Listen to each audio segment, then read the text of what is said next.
We talked last time about marginal and conditional distributions. These look at the overall distribution of all levels of our categorical variable in a contingency table. But we can also look at more select pieces of information by calculating conditional probabilities. These are the chances of a more specific event happening based on our data. Say I want to know specifically what is the probability that a youth vapes if they text while driving. For this, we could write it as a conditional probability statement. It would be written, what is the probability that a youth vapes given that they text while driving? To calculate this, we will first identify what our denominator should be for the test. Rather than using 166, or the total number in the data set, we want to look at the specific probability of vaping for just the group of youth who text while driving.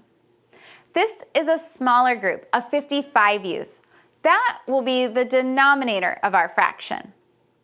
The numerator then is how many out of that group did text while driving and also vaped. This is 36 youth. To calculate our probability, we take 36 over 55 and get 0.65. So the probability is 0.65, and we could also convert this to a percent and report that 65% of youth who text while driving vape. Now, here is an almost identical looking notation, but switching the place of the words changes the question it answers.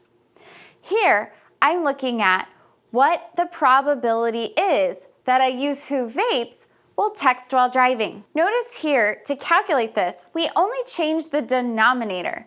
I call this our reference group. It is who we wanted to look at and calculate the probability of an event happening for. In this case, we are looking at the group of youth who vape, which is 77 youth. We still have the same numerator though, because we're still interested in looking at the 36 youth who both vape and text while driving.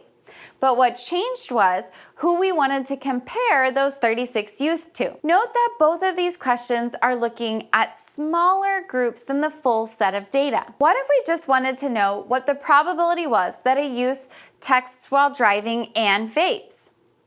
For this, we're looking at a question that does involve the full set of data and is no longer a conditional probability. Here we are looking at just the intersection of two groups and calculating the proportion of youth that matches both categories.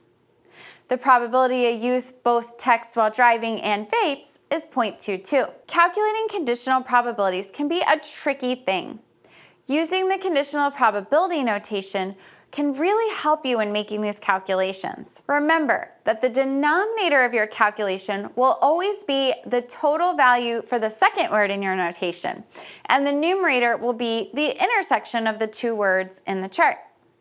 To make sure you write the notation correctly, we must really closely read the question we are asking. You need to pick out first, who is the reference group? Who is the smaller group or subset I'm interested in looking at? Once you figure that out, that group is your second word and the other word is your first. With just a little practice, you'll be able to answer any of the questions you can think of.